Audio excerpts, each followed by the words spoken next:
This. There we go. All right, so everyone, this is the great and talented Monica Mosley. It's been so long since I talked to you. It's good to see you again. You too. Monica is one of the best outside hitters in DV women's volleyball history, for Haha. sure. We got some good volleyball players in here.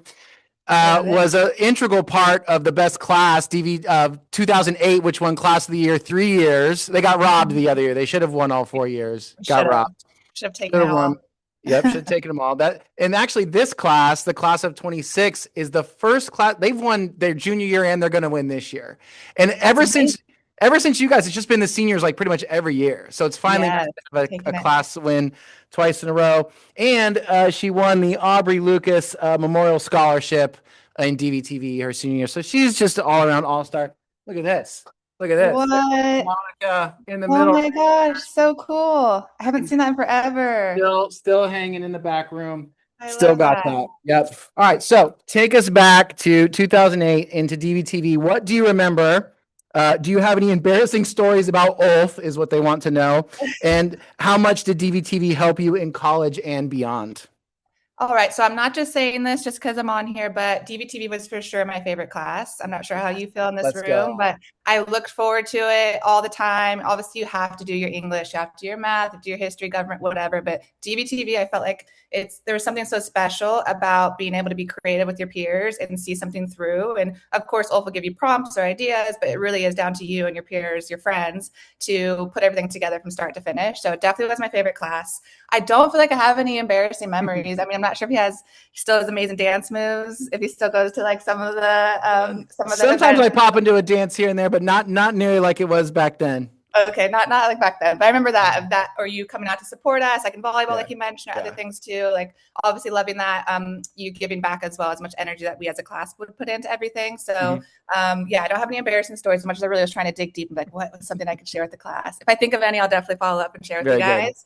And then I guess with Deer Valley in general and DBTV, it definitely did set me up as far as choosing what college I wanted to go to and wanting to continue the focus on post production and TV production in general, which I know we'll get into next. But it definitely showed me like my passion there. I wanted to explore further and take that with me. And also, a fun fact is I actually met my husband at Deer Valley, and so we're still together, high school sweethearts. I know that's cringe, but Deer Valley brought us together. So That I was thinking about that at grad night. They had the little wedding yes, chapel. Didn't I like? Wasn't you I the officiated. officiate at your Yes, like fake wedding? And look, it was good yes, luck. It worked out. it was. And I think I now, remember but saying that Monica's like the John Paul George and Daniel's like the Ringo.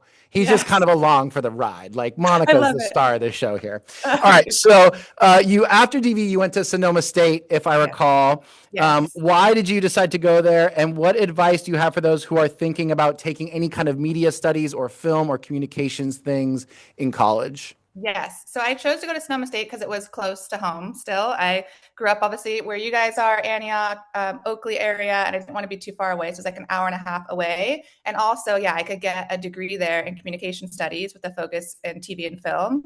And so knowing that, and still when you're going, obviously you're applying to colleges, you don't really know what the degree is actually going to turn out to be or like what your classes and courses are going to be. But I knew with that general degree that it could be applicable to so many things that I could potentially want to pursue, knowing that my heart was in the post production side and wanted to learn more there. I knew they had their own TV program as well. So, kind of mirroring what I experienced at DBTV, I wanted to at least have access to that and see what that could be like. So, those were definitely my initial ideas, and not knowing obviously how it was actually going to be when I got there. I definitely think exploring college, no matter what, if it's your passion of wanting to do post production or media studies, I think it's a great skill to learn, obviously, yes, in the classroom, but also all the people you're going to meet at college. I have some of my closest friends that I met at college that all were in the communications major, but they all went different paths as far as how one went into marketing and one went into different areas. So I still feel like it's really important to try to explore that, whether you start at junior college or you go to a four-year college or whatever that looks like for you, just continuing your education.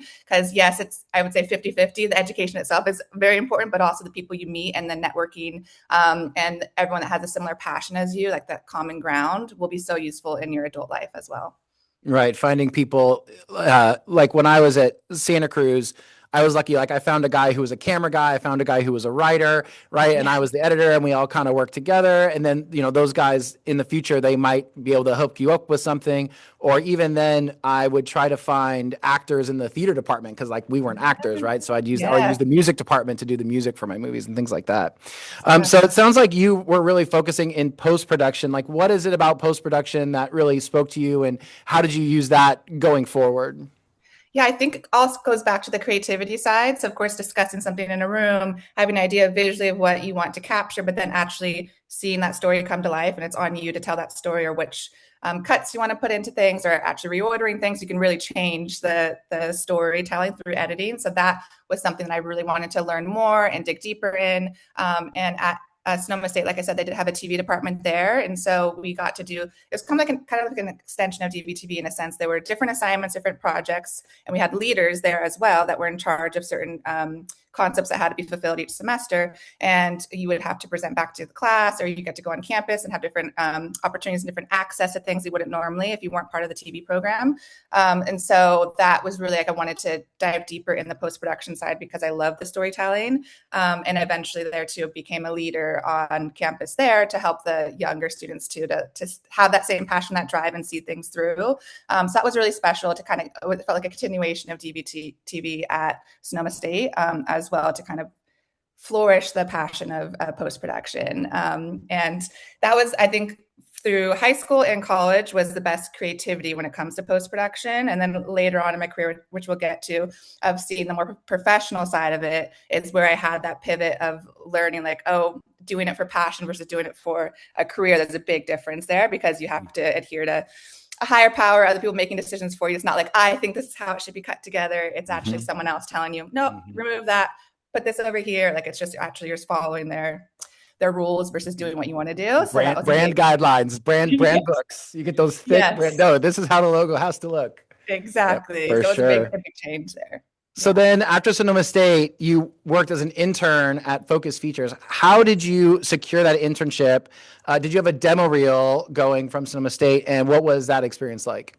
Yeah, so that I feel so lucky. I applied to so many internships, and honestly, I highly recommend researching the different, whether it's a production company or a studio, or a lot of them have their same portals, or like whether you're going to apply for a full-time job or an internship. And I would create an account on all of those, and I had signed up for a bunch of alerts. A lot of internships, they post their job listings, whether it's paid or unpaid, they post like 6 months or more in advance. So you have to be looking far in advance. And for me, living in Northern California at the time, I was applying to different internships in Southern California, knowing I only could do it during summer because obviously I'm in school, and that's the only opportunity I could try to relocate and try to like march my way in there. So I got very lucky even being picked and going through a long interview process. And I met a lot of amazing other uh, interns there that were coming from all over the country, some from the East Coast, some from the Midwest. And it was just really cool, like melting pot of people who are passionate about post-production. So honestly, I feel like applying to as many as possible and getting picked for one is very lucky as far as that. And then proving myself throughout the internship, and also being willing. I know it's very hard. And in my case too, even with my now husband, we relocated to LA together, but it was a struggle. Like we didn't have family help or anything like that. We're just like, it's 3 months. We can muscle through it. We subleased an apartment in a sketchy area in East Hollywood, just so I can go 3 days a week onto the Universal lot and be there and learn everything and absorb everything from their VP of post-production there. So it's one of those things of like taking a risk, a leap of faith, and trying to see what happens to absorb all that. And I definitely feel like that was a big resume builder for me in order to even, you go through a big background check and everything to be at NBC Universal, which owned Focus Features. So for me, that felt like really important to try to prove myself there and learn a lot there. But it was definitely, I would say, luck as far as applying to so many different places. And I think that's something we can talk about throughout your career. It's very important to reach for the stars as far as try to apply for as many things as possible, and then see what comes back to you. And then you can get picky about, okay, I want to go here, or I'm happy to relocate here, or let's try this out. But I think don't sell yourself short and just go like, I only want to work at this company. I'm only going to try to apply at this company. Have a wider lens. And then you never know, the right opportunity might come to you that way too. Yeah, it's like you said, you got to hustle through those 3 months. So when I was at the Giants, I'd be getting home at midnight and like waking back up at 6 a.m. to go again. It's like for like no money, but you're like, okay, Exactly. when you're young, when you're, 19 or I guess I was like 21 at the Giants, you're probably about that age. It's like Yes. you have the Mhm. energy, right? And it's Exactly. okay to live in like a tiny cramped apartment or sleep on someone's floor or whatever. Yeah. You You got to start do it when you're there young. with the goal to, yeah, to grow from Yeah. there, but Yeah, for definitely sure. doing that. And on that one other note, sorry, about applying places also, I don't know how many of you in the room have a LinkedIn. I know it might seem like cringe and older to have, but something definitely when you are going to college or college age after you graduate, get a LinkedIn. It's your virtual resume. Have a good photo on there. I know it might feel silly to like take a headshot, have a friend take one. With, iPhone and Samsung updates these days, you can like change your background, use AI, whatever you got to do. But so many people cross-reference those as well to see and make sure, like you said, if you want to have a show reel or something on your LinkedIn, reference that to show your work you've done or any credentials you have from college or even DBTV. I would definitely reference that because even me on the other side, when I've been on the agency side hiring people, I'm always referencing their LinkedIns to see Okay. do they match the resume? Do they look like a friendly face? Like, things like I'm excited to interview them or ask them about things that are on their LinkedIn in addition to their resume. So I highly recommend that too, so that you can just speed up the process of people picking you to be a great candidate. So don't even wait until you're out of college. Like get it going No, now. I think I would get on it now. Yeah, Okay. especially if you're going to be applying for internships throughout your college experience, and they can reference that and be proud of all the stuff you've done in DBTV or other things throughout high school as well, sports, any other academic achievements, anything that should be built on there. Just like we're going to get into social media, like that's your portfolio. So Right. if you're going to exist online, exist in the best way possible. So when people are Googling your name, amazing things pop up. They can see your LinkedIn, they can see your Instagram, your TikTok, whatever. That's a true representation of who you are. Right. So then you get this internship job. So how did you get then, because of that experience, what was your next job after that? So once I experienced those 3 months in LA, I already in my gut knew I always wanted to move to LA, but experiencing those 3 months at the internship, meeting people there, I knew after I graduated that I wanted to head back to LA. And so it sounds crazy to even say it out loud, but after graduation, I think I spent a month still in the Bay Area. And then my boyfriend at the time, my now husband, we relocated to LA with no jobs lined up. We saved, we had a little bit of money, probably like 2 months worth of rent. We're like, we're going to hustle. We're going to, again, the same thing, using all those portals back then, even still looking at Craigslist, anywhere for job opportunities. I was applying places. I had great references from NBC Universal, but there wasn't anything besides like a office assistant or something that had openings at the time. And it's hard to find obviously openings at the bigger studios and networks. So they had me in line in case something were to come up, but there was no guarantee there. So I wasn't going to wait on that, but started applying to a lot of different places. And I would think within like 3 weeks, I got an interview at an independent TV production company, and it was two brothers who owned the company. They actually started in sports. They had a long-running show with Jim Rome on CBS Network, and so they had an Orange County studio and a Hollywood studio where they just would create TV shows and also pitch stuff to networks. So they're always doing different show reels or concepts of like casting different talent, trying to get shows picked up. And so I started as an assistant reporting to one of the owners, and then worked my way up to a manager. So it started from like the groundwork, putting in, I guess, like the, sweat equity and everything, and proving myself with what my previous experience was through my internship and what I learned in college and how hungry I was. I think that, like you mentioned before, working those long hours, kind of proving yourself, and I think just adapting really well, being positive energy, and then also just when you get the moment to shine, be ready to shine. I think that's what helped me elevate. So I started there. There already had two editors in house, but I definitely got a chance to like clean up some of their editing. And then I met someone who was their VP of development. And that was a whole genre I didn't even think about before, but that was basically, he helped develop the TV shows. So he could be at the grocery store and see someone he thinks is an interesting person. He could be looking on YouTube. Now there's so many more social platforms, obviously, but back then it was mainly like YouTube and Facebook. But if he found a talented person he think he could build a show around, that was literally his job. And so he would interview them, ask them questions, who are your friends, and try to cast like a show around or a concept around that person. And so when I realized what that was, I was very interested in that role, as well as obviously seeing it was like the start of the concept versus seeing it come to life through editing and post-production, or shooting it and editing and post-production. And so I ended up trying to pivot to do more on the development side, but still being since it was a TV production company, in-house, seeing everything from start to finish. So yeah, my first job was at a TV production company, and then I pivoted from the passion of post-production. And one thing, sorry, I meant to know at Focus Features, which I kind of alluded to earlier, was I learned, like I said, about the mandates. Network mandates are, like you said, brand guidelines that you, even though you can be so passionate about post-production, you don't always get to make the end result what you want. And I have actually a friend that my kids go to school with, that she's a professional editor for some big production companies out here, and she loves what she does. She's so good at it, but she's like, I have to recut this whole thing that the network wants for the show that's going live on Hulu, or she'll always give me the goss on it. But that was just a reminder for me, like when it's not for passion, I can't just do it, create what I want to create. I don't think I have it in me to actually do this professionally. I'd rather pivot to something more creative where I can still see it through and be on the production side, but not so focused on someone else telling me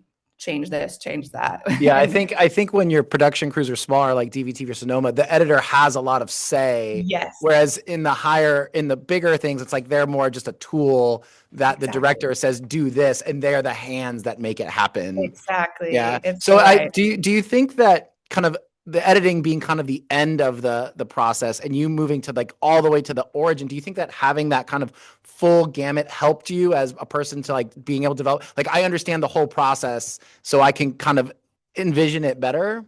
Definitely helped me. And even at the TV production company, I was on set a lot. So I got to see the whole crew throughout things. Sometimes the bigger budget productions that we're on, if it was like a E show that we were doing, it's very glossy. They have like so much budget for like the crew and like where we're filming in Napa or like all of those elements. So I definitely feel like having the full vision of what we know it's going to need to be at the end. Also the software that they're using. I think that was a big thing for me at Focus Features, of learning like Avid or learning different platforms I wasn't as familiar with, using like Final Cut or Adobe products before. So that was cool for me to learn different skills. And then, helping at the TV production company before the editors would like get their hands dirty and they're helping them digest stuff, knowing how to work the camera is like similar to what you're used to doing, obviously in DVTV or in college, but it's a much larger scale with the equipment that they're using. So anyways, I could, like I said, prove myself, even though if my role was going to be more in development, if they need an extra hand on something, I had those applicable skills that I can tap into, but also just carrying conversation with the crew and then like respecting you more because you've done different elements of production before or had that passion before. I think it definitely helped me see the bigger picture and then also figure out what I wanted to do. So then if you start there doing kind of the development stuff, but then after that you kind of moved to talent management. So how is that different? And that was the job that I knew you was doing the longest time. Yes. How did that move happen? And tell us about that role. Yeah. So being on set a lot for the shows, working closely with the talent, so whoever the star of the show was, and we did a lot of docuseries or reality TV adjacent after they wrapped up like their sports division. So I noticed over the 2.5 years that every time I was on set, the talent felt the most comfortable. They were talking to me. I was getting them to perform in a sense of just be themselves and not be so like rigid or scared, or my bosses who were the owners of the company, they would come in and kind of like, you should say this or you should repeat that. And they would just like try to morph them into some character that they wanted them to be. And then the talent would kind of just like freeze up. Right. And so I noticed that they were requesting me to make sure I was right next to them on set, or can I talk to Monica real quick? And it just became a common theme. And so I realized I have something there where I connect with talent very easily, get them to do what we all want them to do without making it feel, I don't know, icky or making them feel scared. So I knew there was something with talent I wanted to explore, but I couldn't see myself going the traditional agent route, where it's like, if you think of like Entourage or other shows like that, where it's like very just focused on, working at a huge agency or starting in the mailroom, working your way up, and it being just like more transactional. I couldn't see myself doing that. So I ended up wanting to put feelers out there while I still had a job. I would always recommend that too, of look while you still have something. And it's always fine to explore. It's not, you're not, doing anything wrong by looking or exploring conversations. Your dream job could be out there while you're really happy where you're at now. But I started exploring conversations, and I honestly never thought I was going to pivot from traditional entertainment to digital. It was still like kind of new in that sense. Like I said, there was YouTube, there was Facebook, but it wasn't like how we use the platforms today. And I had one mutual friend through networking, one of her best friends worked for Disney and ABC in the casting department. And she had just had drinks with my then future coworker who was looking to open up a US office for this British company that managed YouTubers back then. And so they had a lot of like the biggest OG YouTubers in the UK, and they wanted to open a US office to help service them with all their partnership opportunities. And they're getting flown out here a lot to help handle everything in person. And so I got lucky as far as they were just looking to start opening their office. And then I had some applicable experience that they really wanted me to transition over. So I took the interview as a courtesy, actually, because I was like, digital, oh, I don't know, it sounds, I'm gonna probably go to a TV network. Like I had my mind again, originally thinking I was gonna be in this realm, but I was open to the idea of exploring something that was new and scary. Had the interview, they blew me away with the interview of like what they already had going on, what they saw for the future, and they wanted me to lead the US expansion. And so I took that leap of faith, went to digital. And then within the first week, I realized I made the right decision, because some of the deals we were locking was like more than my salary for like a talent to just show up on set or post one blog post and a YouTube video. At the time, I was like, wait, she's earning more than my salary doing this. What is going on? And that was back in 2014. So there was that. I knew, okay, digital is definitely where things are growing, and there's so much potential here. So that was, again, the unexpected pivot that I made from traditional to digital, but it was the best decision ever that I did. Okay, so now you're kind of in this job, and you're working with content creators, and it's YouTube, and now like Instagram is coming, and Snapchat is coming, and all, or not Snapchat, TikTok is coming, all these things, right? So how are you evaluating, is someone like that's someone that we think is going somewhere versus maybe not that person? I would say the number one factor that myself and even on the other end brands or other big agencies look for is the engagement. So the traction that profile is getting. So how many views, comments, shares, saves, all those interactions, basically think about it, add up points. And then also there's so many back-end tools to calculate someone's engagement rate. So just making sure that when you're posting, people are listening, they're watching, they care, they're sharing it. And there's also tools to see like how fast someone is growing. As we all know from people that you probably follow on TikTok or other platforms, you might have a favorite foodie person or favorite fragrance person or, fitness person, whatever your niche is that you like to follow. You've probably seen people like, oh my God, I watched their video last week and this only had 100 views, and now they're getting like 100,000 views. Like you see people just take off overnight, especially on TikTok. So I would say in general, just a healthy ratio when it comes to how many followers they have and then how many views, likes, and comments they're getting to see, and it's consistent. So that's the most important too. If someone posts like once a month, not as interested because they're probably not taking it as seriously. Whereas if they're posting, 5 times a week, if not every day, and then all their videos, obviously everyone's gonna have flops here and there. It's okay for you not to have like, I'm always getting the same exact views every single time, but seeing that consistency when it comes to the engagement as well as how often they're posting is definitely very important for me when I'm looking to potentially work with someone. And what advice would you have if someone is starting out? Like a lot of these guys have YouTube channels and followers and different things like that. How do we get those numbers of engagement up? How do we, what is it, just a matter of technical skills? Is it a matter of your personality? Is there other tricks that we don't know? Yeah, so all the platforms themselves, I'm sure you've like skipped over this before. They have a lot of their best practices listed on their websites too. So there's usually creator tools you can go and reference, but most of the platforms will suggest you have some sort of hook within the first 3 to 5 seconds. And a hook doesn't have to be anything crazy or glossy or whatever. It could just be you mentioning to your audience like something they're going to get out of continuing to watch your video. So it could be, I'm going to name the top 5 Mexican restaurants to eat in Antioch. I don't know, random. Say if you're a foodie person, and then it's like, okay, cool. I'm going to watch this video because I'm going to learn something. I'm going to learn the top 5 restaurants I should explore. Or it could be, products you're mentioning or ideas you have, something to hook them in. Sometimes it could be a visual hook as well. Maybe it's something really crazy you edited together and like, wait, what was that? Or did I see? Obviously, people are using a lot of AI right now, which is some people love it, some people hate it, but you could, have something to get their attention. Then later on in the video, they're obviously going to want to consume it and watch it. I would say for anyone starting out, be consistent. Don't worry about your friends watching you. If your friends don't support it, I feel like that's the biggest thing that holds people back. If you're building this community, it's going to, serve you 10 times over, even if you have friends are like being haters or not supporting you, or you're worried that people at school are going to see that you're trying to grow this audience. All my clients, obviously, that I represent, they make a living off of creating content. I myself, make a living for my whole family off of representing people that create content. So it's nothing to be ashamed of. I think find your niche as well. So you don't want to be too spread thin of like posting about absolutely everything. I think the way you'll grow the easiest and the quickest is by finding your community. So if it is, like I said, there's a lot of like fragrance people, a lot of beauty, lifestyle, travel, fitness, even if it was educational, there's so many different niches that you could lean in on and then explore that community more too. If you're noticing the same account is always liking your post or commenting on you and supporting you, make sure you return that favor, because building that community, as much as it is important in person, it's also important online. And then you never know if someone else might grow more and they mention you or they give you a shout out. That could like drive a lot of followers over to your account too.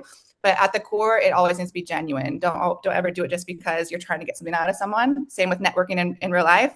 You want to really make sure you're nurturing your relationships, because you never know. Anyone sitting in this room next to you could be someone that could be a great asset to your future, could be a future reference, a mentor. You never know what someone's going to grow into. So this fostering those relationships is so important online and offline. So yeah, it's funny. Like thinking about 3-act structure, and then we're learning about hooks and culture. It's like the Yes. hook has gotten so short. You're like 3 to 5 seconds, and I'm thinking like, oh, Crazy. I say a hook is like a 5-minute sequence. It's like no, the 5 seconds. It's Short form video. Yeah, they no patience. I feel like no, that's yeah. each The platform swipe does is say. too easy. It's too easy to get to the Yes, next one. exactly. But each platform does have their own recommendations. If you go and look, there's a creator And you think those advice. are pretty valuable then? Yes, and Okay. they email me like actual updates as stuff like changes. They're noticing, okay, they don't have the attention span, or maybe we're recommending this or that. But online it is very accurate as far as like what Okay. they recommend, what you'll see Cool. the best. Mm-hmm. So now you were working with that agency, but it looks like you've created your own agency now. So Yeah, going again, stepping out into the unknown, what's that yeah. been like, and how is it different from the old one? Yeah, it's been amazing. I was in the talent representation world for over a decade before I started my own agency. So I worked at 2 different agencies before, and I was overseeing the department. So I basically created the framework at my first agency, like I mentioned, the opening up to help the U.S. office grow, and then I did the same thing for another British company that poached me to go over there. And so creating that framework for other people, I was realizing I was just pouring into those companies so much. They needed so much from me, but they weren't really able to give me much back because I already reached my max potential. And it got to the point, again, with the talent that I was working with only wanted me. And I was spread so thin where I was managing a staff, and I had certain talent that only wanted me to represent them, to be across all of their business with them. But it was impossible for me to be able to do that, do both roles very well. So I knew at some point I needed to branch out and start my own. It was always end game for me, but I didn't know when I was going to do it. And so having that confidence of already building my reputation, establishing my relationships within the talent community, and then already having the knowledge and framework, because I worked so hard over that decade to establish myself in the talent management, I knew it was time and I was able to do it successfully. So even my previous agency I left before I started my own were on great terms. They supported everything because they knew I've done so much for them already. I set them up for success, and now it's time for me to go out and branch out on my own. So yeah, it's been so nice. I can work from home. I can, personally and professionally be everywhere I need to be. So I travel a lot for work because my clients get flown places and they want me to go with them, but also knowing I could be home and be present. I have 2 children, so being able to be present in their lives as well and make sure that I kind of balance that work and home life has been really, really refreshing for me. But I definitely feel like building the confidence and having the experience, putting in the work through other companies first, and trial and error through other companies to learn like what is your formula, what is something special that you want to do before rushing and starting your own thing is very important. Yeah, your Facebook is wild when you're like at Fashion Week in Milan, and now I'm at Cannes, and now I'm in Tokyo. I'm like, God damn it, Monica, living the dream. It's a perk. It's a nice perk. So for DVTV, what kind of things should we be focusing on and learning and practicing if we want to get good at having our YouTube channel or our TikToks? Like what technologies or skills are kind of the new things that maybe we're not doing enough of that we could be doing more of? I would say, like, think of whether, I don't know, obviously the current curriculum, but even if the current class projects you're working on or things that you're doing, it might be for an assignment that Wolf is giving you, but really think of it of how you can benefit in the long run as far as adding that to your portfolio. So yes, so you might want to obviously share everything on a YouTube channel of the class projects or things that you're working on, but also maybe there's a 20-minute version of something that you did for Ulf's class, but also like, okay, now I have this content. Can I cut it down to something shorter that I can post on my TikTok that maybe will get people's attention? Like I mentioned earlier, really building out your portfolio, and digital portfolio can just be your social media platforms. If you're public on your social media platforms, make sure you're proud of everything that's posted on there, whether it's also on X or Threads. Like obviously that's very text heavy platforms. Whether it comes to signing talent or also on like the HR side of hiring people, they will scan. We have so many apps and platforms that will scan through everything to see if you've used profanity or if you've said anything that's controversial. So those things matter, and it starts now. I always recommend, before you're applying places or whatnot, just go through and give yourself a fresh look. Like, would I want someone else to see this? I'm always looking for at people's socials, whether it's again a staff hire or a talent, and be like, ooh, I don't know if I like that, or would I be okay to really think of it as an extension of each other, whether you're an employee hired by a company or if it's a talent that you want to sign.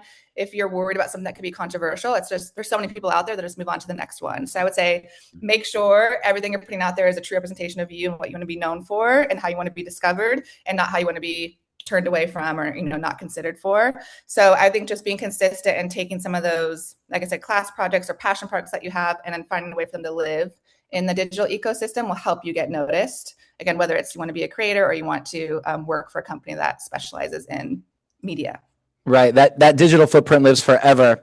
All right. Yeah. So thank you so much. Do you have anything else that you want to add? I'm going to click something on my computer real quick. But yeah, do you have any other piece of advice or anything else that you can think of before we let you go? I think just going back to networking, like I said, people that might be in this class right now or other friends you have at school, and as you continue to move on in your adult lives as well, networking is everything. And again, like I said, being as genuine as possible, whether you remember someone's birthday or their cat's name or their favorite dish, like that, those things are what's gotten me where I am today, of just like checking in on your peers, checking in on people, and they'll remember that. And when they have the opportunity to support you, whether it's helping you get a job, being your reference, or connecting you to someone that could be like a big game changer for your career, they will remember you over someone else who only reached out when they needed something or only reached out to complain about something. So I feel like building your network is like the key to success, and also like you're fostering your friendships or your peer groups. I think that is so important. So that's the biggest takeaway I would say that's really helped me throughout my career.